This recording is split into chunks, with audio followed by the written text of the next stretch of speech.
What if the people who disappeared in Hollowbrook never really left? What if they're still there, trapped, waiting for someone to find them? The Hollowbrook disappearances were forgotten by most. But what really happened to those who vanished all those years ago? The truth is darker than you think. The air was thick with silence, an unnatural quiet that seemed to smother even the faintest sounds of life. Emma stood in the middle of the road, her breath shallow and disoriented. It wasn't the forest she expected to wake up in, but a desolate stretch of cracked pavement far from the tangled woods where it had all begun. She gazed down the long, lonely street of Hollowbrook, its small-town charm replaced with an eerie sense of abandonment. No cars, no people, just the wind that seemed to carry whispers of something long forgotten. "Where am I?" she murmured, her voice barely rising above a whisper. The silence answered her, unnervingly complete. Emma's pulse quickened as her eyes adjusted to her surroundings. Ahead, just beyond the first row of dilapidated houses, stood a building unlike the rest. An abandoned library. Its ancient stone facade stood defiantly against time's decay, its once gleaming windows now clouded with dust. Yet, unlike the rest of the town, it seemed to have been spared from the years of neglect that ravaged Hollowbrook. Something about the way it stood there, untouched, drew her in. She couldn't explain why, but her feet moved toward it without her willing them to. Perhaps it was instinct, or maybe something far more compelling. As Emma stepped closer, the faint creak of the library's doors echoed through the empty streets, sending shivers down her spine. She glanced back, half expecting someone or something to be watching her. But there was no one, just the empty road and the hollow buildings staring back at her. Have you ever felt like someone was watching you, even when you knew you were alone? Leave your answers in the comment section. Inside, the library was dark, save for the streaks of fading daylight that pierced through the narrow gaps in the boarded-up windows. Dust floated lazily in the beams of light, and the smell of old paper filled her senses. Bookshelves lined the walls, filled with volumes that looked untouched for decades. But it wasn't the books that caught her attention. It was the far corner of the room, where a hidden door, nearly flush with the wall, stood slightly ajar. Emma hesitated for a moment. Something about that door felt wrong, out of place, as if it had been waiting for her all along. Her pulse quickened, but curiosity pushed her forward. She crossed the floor, her footsteps echoing louder than they should have in the empty space. With a deep breath, she nudged the door open. The room behind it was a stark contrast to the rest of the library. Clean, organized, illuminated by a single flickering bulb hanging from the ceiling. In the center, a large wooden table was covered with yellowing newspaper clippings, old photographs, and handwritten notes. Emma's eyes scanned the papers, and her heart sank. Names, faces, all too familiar. These were the faces of the people who had vanished from Hollowbrook, their lives reduced to headlines in forgotten articles. Disappearances spanning over a century, all recorded here, meticulously filed away as if someone had been watching them too. Her hands trembled as she picked up one of the clippings. It was a photograph, worn and faded, showing a group of children standing in front of what looked like a towering, gnarled tree. The same dead tree she had seen in the woods. Her heart raced as she flipped through the notes. Dates, scribbled hastily in the margins, all pointing to the same night, October 31st. The night of the fire. The night that half of Hollowbrook had burned to the ground. The room spun as the weight of the truth began to settle in her chest. Hollowbrook wasn't just cursed. It was trapped. Its history was a vicious cycle of loss and disappearance, and Emma had unwittingly become a part of it. Suddenly, the room grew colder, and a chill ran down her spine. Emma turned to leave, but her path was blocked by a figure standing in the doorway. It was an old man, his eyes wild with fear and desperation. His clothes were ragged, and his hands shook as he stepped into the room. "You shouldn't be here," he whispered, his voice hoarse. "They're watching. They're always watching." Have you ever met someone who seemed to know more than they should? Someone who gave you a spooky feeling that they weren't telling you everything? Let us know in the comment below. The man's name was Jonah, and as he spoke, his words came out in frantic bursts, his eyes darting to the shadows around them, as if expecting something to leap out at any moment. He explained that he had lived in Hollowbrook for most of his life, watching as the town slowly decayed, its people disappearing one by one. Jonah was convinced that the souls of those who vanished were still there, trapped between worlds, bound to the cursed woods that surrounded the town. He handed Emma a box, old and weathered, its contents rattling faintly as she took it. "I've been keeping records," he said. "Tapes, files, all of it. They're connected. Every last one of them. Emma's hands shook as she opened the box. Inside were cassette tapes, each labeled with a date and a name. She picked one up, the label barely legible. October 31st, 1987. Abigail Turner. "You'll hear them," Jonah muttered, his voice barely above a whisper. The voices. The laughing. "It's how they get you." Emma's mind raced as she listened to Jonah's warning, but she knew she couldn't turn back now. The tapes were her only lead. The box felt heavy in her hands as she carried it out of the library and back to the house she had been staying in. The sun had already dipped below the horizon, casting long shadows that seemed to stretch and twist unnaturally. As the night settled in, Emma sat alone in the dimly lit room, the first tape loaded into an old cassette player she had found. The play button clicked, and for a moment, there was only silence. Then, the soft crackle of static filled the air, followed by distant sounds, laughter. Children laughing. It was faint at first, but then it grew louder, echoing through the speakers. Emma's skin crawled as the laughter faded, replaced by a low, distorted voice whispering something she couldn't quite make out.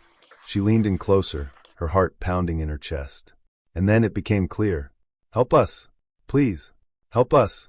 Emma sat frozen in the dim light of the room, her breath shallow as the voice on the tape crackled through the speaker. "Help us! Please! Help us!" The words echoed around her, each syllable hanging in the air like a weight pressing down on her chest. There was no mistaking it now. The voices weren't just from the past, they were here, present, reaching out to her. Emma's mind raced with the realization that whatever force had taken them was drawing closer, its presence no longer confined to the woods. As the tape hissed and whined, a new sound broke through, a soft, rhythmic tapping, as though someone or something was just outside the window. Emma's hand hovered over the pause button.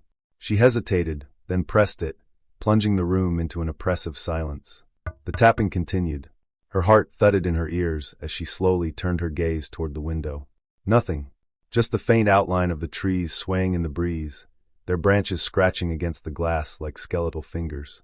The minutes ticked by, each one stretching longer than the last, until the room seemed to pulse with an unnatural energy. Emma shook her head, trying to clear her thoughts. She couldn't let fear control her. She couldn't give in to the unknown. With trembling hands, she removed the tape from the player and slipped it back into the box. Jonah had warned her about the voices. She needed to think, to figure out her next step. But deep down, she knew there was only one place left to go. The dead tree. The very thought of it sent a chill down her spine, but Emma was no longer the same person who had stumbled into Hollowbrook days ago. She had learned too much. She had seen too much. And there was no turning back. Grabbing the box of tapes and her flashlight, she hurried out the door and into the night. The town was unnervingly quiet as she made her way toward the outskirts. The wind had died down, leaving only the sound of her footsteps crunching against the gravel road. As she approached the edge of the woods, she felt the familiar tug of something pulling her in. Something ancient, something that had been waiting for her. The forest loomed ahead, its dark canopy swallowing the faint moonlight. But this time, Emma wasn't afraid. She knew what was waiting for her now. She stepped into the woods, the path ahead barely visible under the thick branches.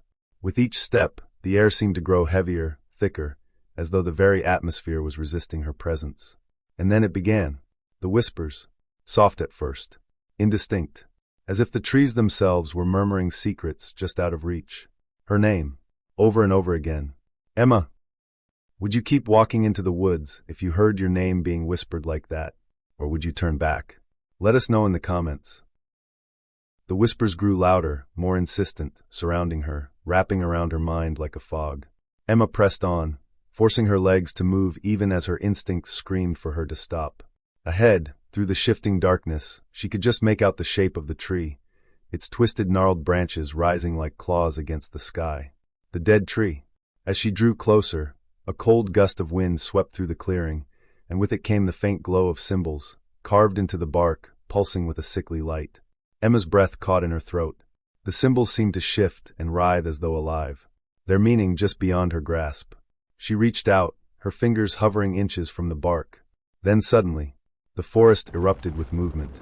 Figures, ghostly apparitions, emerged from the shadows, their faces contorted in agony, their mouths open in silent pleas. The missing townspeople. They surrounded her, their hollow eyes fixated on her, their expressions twisted with pain. Emma stumbled back, her heart racing. But she knew these weren't real. They couldn't be. Jonah had told her. They were traps. The entity was trying to confuse her, to make her doubt herself. She turned away from them, forcing her eyes to stay on the tree. But before she could take another step, the walkie-talkie at her waist crackled to life. Jonah's voice came through, sharp and panicked. "Emma, you're not alone out there. It's coming for you." Emma's pulse quickened. Jonah's voice, usually so calm, was laced with fear. She clutched the walkie-talkie, her fingers tightening around it, but she didn't stop. She couldn't. The tree stood before her now, its massive roots curling into the earth like the veins of some ancient beast.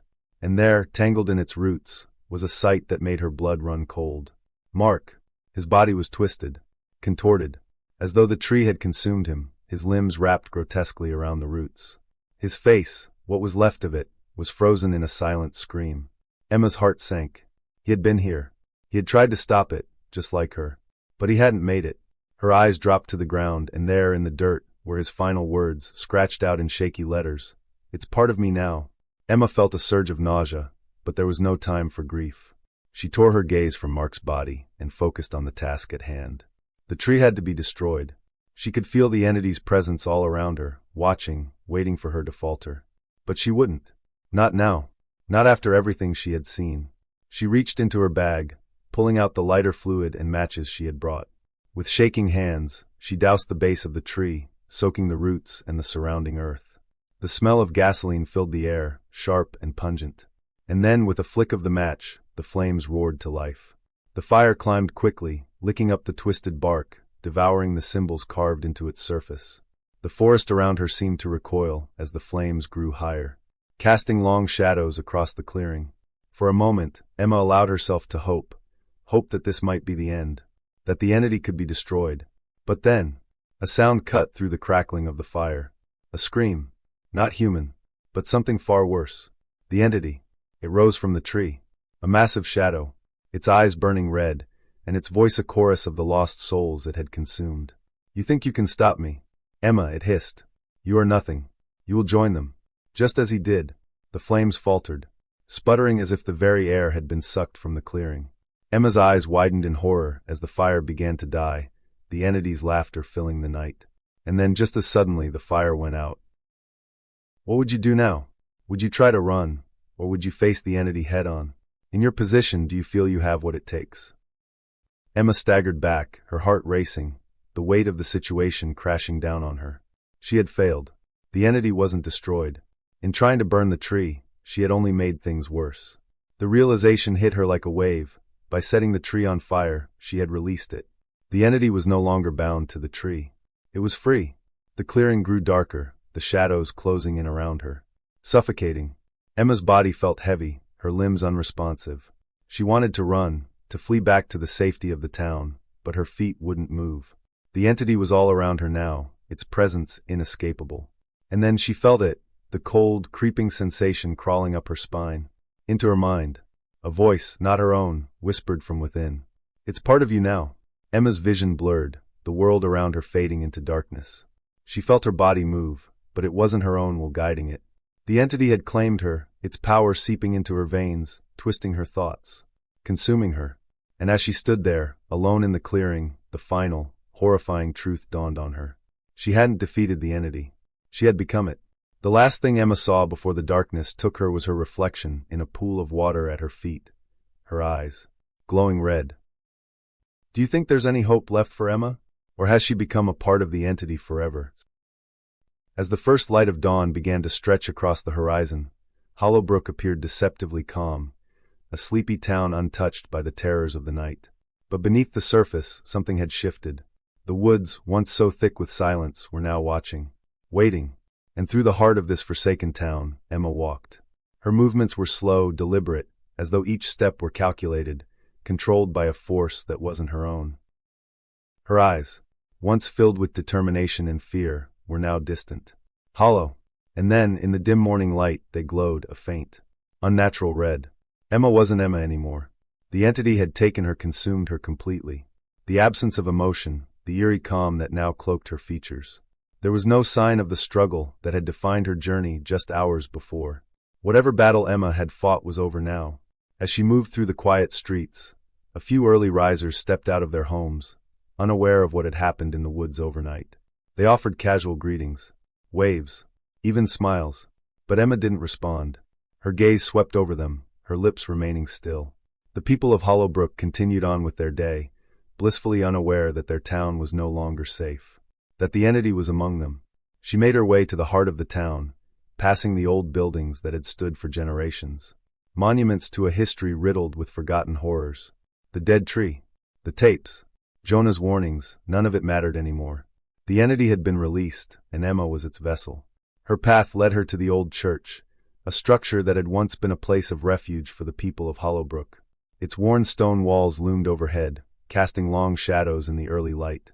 Emma paused at the entrance, her hand resting on the heavy wooden door. For a moment, it seemed as though she hesitated, as though a flicker of the old Emma still remained somewhere deep inside. But then, she pushed the door open and stepped inside, the creaking of the door echoing in the vast empty space. The church was silent, save for the faint rustle of leaves from outside. Sunlight filtered through the stained glass windows, casting vibrant patterns on the stone floor.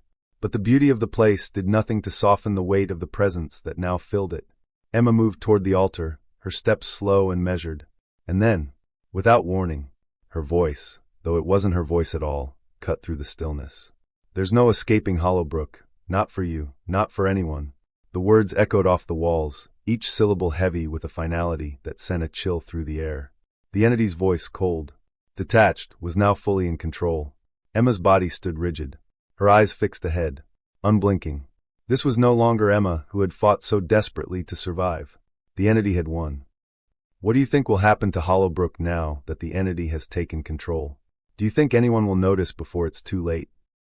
Outside the church, the town carried on as usual. Children played in the streets, unaware of the danger that now walked among them. Shopkeepers opened their doors, and the morning commute began with a sense of normalcy. But Hollowbrook was far from normal now. There's an unspoken tension in the air, a sense that something terrible is about to happen, even if the people can't quite feel it yet. And then, the lullaby begins again, soft at first, barely audible, but growing louder with each passing second. The same haunting melody that Emma had heard in her dreams. The same melody that had called so many others before her to the dead tree. It drifts through the streets, carried by the wind, seeping into every corner of the town. They're coming for you. All of you. Do you think there's anyone left in Hollowbrook who can stop what's happening? Or is the town doomed now that the entity is free? Emma, what do you think the voice was? Could it be the real Emma, trapped inside? Or is it just another trick of the entity? The story isn't over yet. Stay tuned for the last chapter, coming soon. What do you think will happen in the final chapter? Is there any hope left for Hollowbrook, or has the entity already won? Tell us what you think. Suggestions are welcome in the comments. Waiting for the next part of the story? One thing is clear, the horror of Hollowbrook is far from over. What do you think the final secret of Hollowbrook is? Do you have any theories about how the story will end? Subscribe and be ready for the end, because it will haunt you long after.